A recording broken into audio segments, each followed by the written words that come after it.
This is 7 National News, and in our top story. The UAE Vice President, Prime Minister and ruler of Dubai, His Highness Sheikh Mohammed bin Rashid Al Maktoum, has received Ramadan well wishes at Zabil Palace.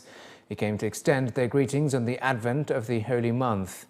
The ruler of Dubai received greetings from the Speaker and the members of the Federal National Council, ministers, senior government officials, members of business community and citizens. In his remarks during the gathering, His Highness Sheikh Mohammed underscored the importance of meetings during Ramadan, showing compassion with the underprivileged and helping those in need, elderly people, the sick and orphans.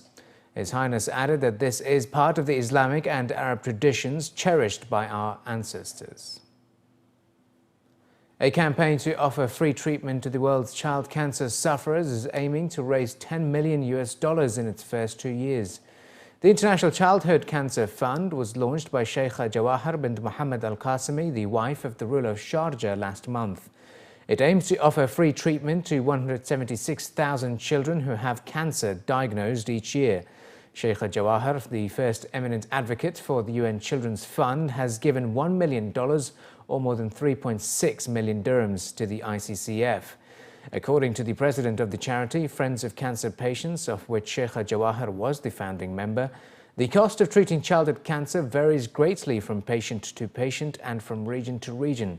She added that the International Childhood Cancer Fund will work to raise as much money as possible to ensure every child with cancer receives the care they need. Childhood cancer is the fourth most common cause of death among those under 15 in industrialized nations, with about a third of all cases being leukemia. The new 2015 QS University rankings of the top 100 institutions from 15 Arab countries has been released, with the contribution of nearly 2,500 employers and 3,700 academics. The list includes 13 institutions from the UAE, with 2 ranking among the top 10, and while 9 in the top 50 Arab universities. Since ratings have been awarded by employers and academics, the survey believes that young degree holders graduating from these institutes would have a better chance of landing good jobs. Around 3,720 academics and 2,489 employers have contributed views for the new ranking, which also takes into account staffing levels, the proportion of academics with a PhD, the number of research papers per faculty member and the number of citations per paper, as well as the proportions of international faculty and students and web impact. Almost 260 institutions were evaluated during the exercise, and 194 had enough data to be ranked. The United Arab Emirates University and American University of Sharjah have retained their ratings of 6th and 7th consecutively for the second year, while others in the top 100 Arab institutes include the American University in Dubai, which was ranked 19th, University of Sharjah 21st, Zayed University 22nd, Khalifa University 24th, Abu Dhabi University 27th. Globally, 3 institutions from the UAE have been rated among the top 500, which include the UAE University, American University of Sharjah and Khalifa University. The King Fahd University of Petroleum and Minerals emerged as the Arab world's top institution, while the American University of Beirut was less than a point behind and is the favorite choice of employers. Dubai police have revealed that almost 10,000 fines were issued to many bus drivers in the first 5 months of the year.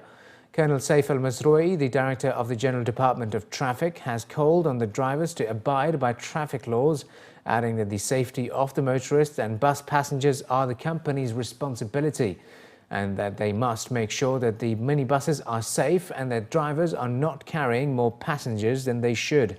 He further stated that the traffic department will take strict measures against those breaking the law and putting themselves and others in danger, noting that some of these buses have been found to be carrying metal tools and pipes, gas and oxygen, which can lead to disastrous consequences if involved in a road accident.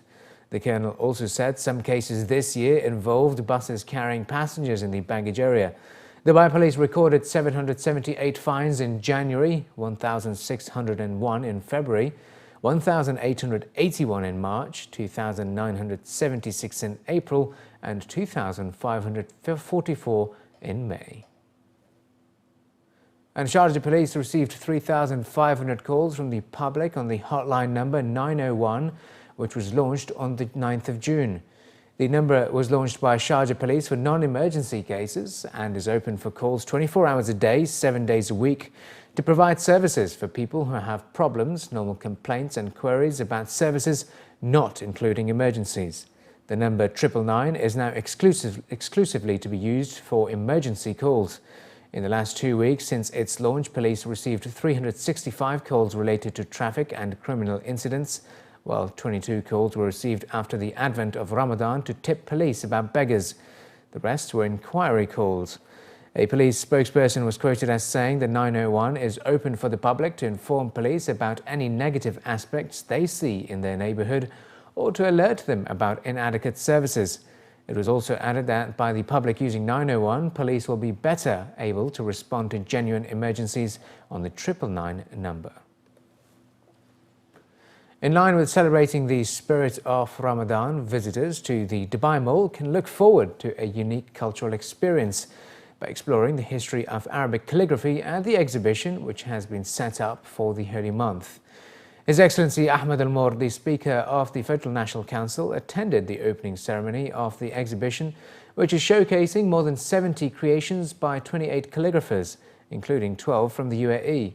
Running until the 6th of July, visitors to the mall can explore the history by visiting the exhibition, which is located by the main entrance. The history and art of Arabic calligraphy is in line with Department of Tourism and Commerce Marketing's 14th Dubai Ramadan Forum. According to the organisers, the exhibition aims to preserve the national, Arab and Islamic heritage by shedding light on one of the most important historical art forms while showcasing the best-known ancient, modern and contemporary works. It was added that the event is expected to enrich the arts, culture and heritage scene in the United Arab Emirates. Arabic calligraphy has a long story. It's Arabic writing. It's part of the Quran. It has a long history. Today we are very happy to have this exhibition showing the history of the Arabic calligraphy in 4 different styles. So we'd like to invite all people to come and enjoy this art. It's not only the history of Arabic writing, but it's also an art, and it's each display, it has an English translation. So I'd like to invite all audience to come and enjoy this exhibition. Ramadan is the central theme for the exhibits, with many featuring the scripts of the Holy Quran as well as the Hadith in the unique styles of individual calligraphers. Each painting is supported by a description in English which narrates the history and evolution of the art of Arabic calligraphy. I take the frames, the idea from the Ramadan month of first and the middle and the end. There is أوله, that's the first, mercy, and in the middle is forgivenesses, and the end عتق من النار, this in Arabic. The piece itself is a kind of experiment with the classical style of calligraphy called thuluth in a new open modern composition. I try to use the same the same spirit and zest of the old and traditional style, the same rules and aesthetic rules that dictate the old traditional calligraphy into something new, something that is more outgoing and more visionary, into a design that doesn't follow the old rules. So basically what you see is a classical piece with an open composition. And finally, in the bulletin, the RWAQ at JBR, in collaboration with leading artists, artisans and chefs of the UAE, is hosting for the first time a unique concept in celebration of Ramadan. Named RWAQ Ramadan, the month-long event is focused on bringing to life the region's rich heritage, connecting residents and tourists to the spirit of the holy month through an exceptional experience.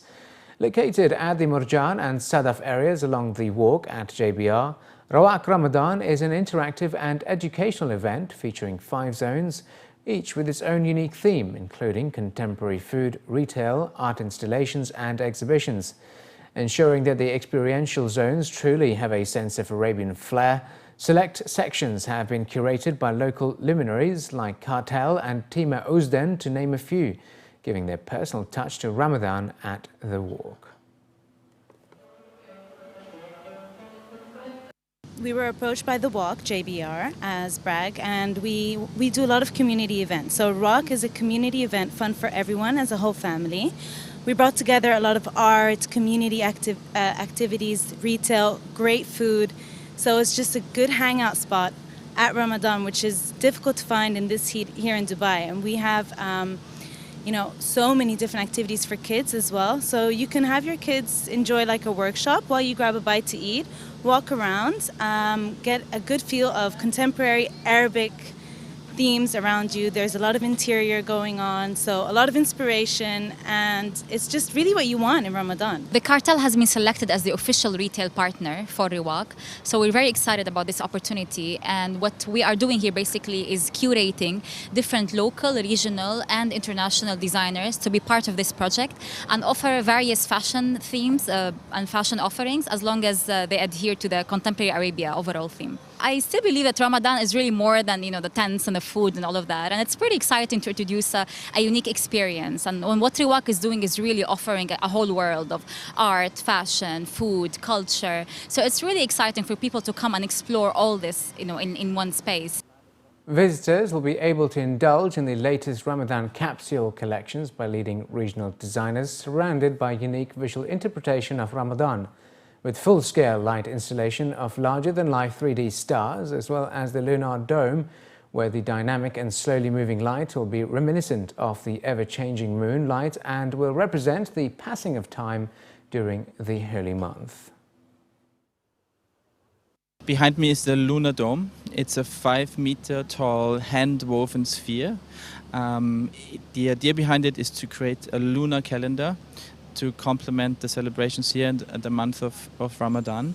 What we've done is we've sped up the 26-day cycle of the moon into 26 minutes, so you can see the moon growing and shrinking in this time period. In the studio, we try to combine a lot of traditional techniques with very high-end new materials. So behind me, the fibers that the piece is made of are the kind of things you find in a Formula One car, but then these materials are hand-woven using very old patterns and geometries that are very typical for this part of the world as well.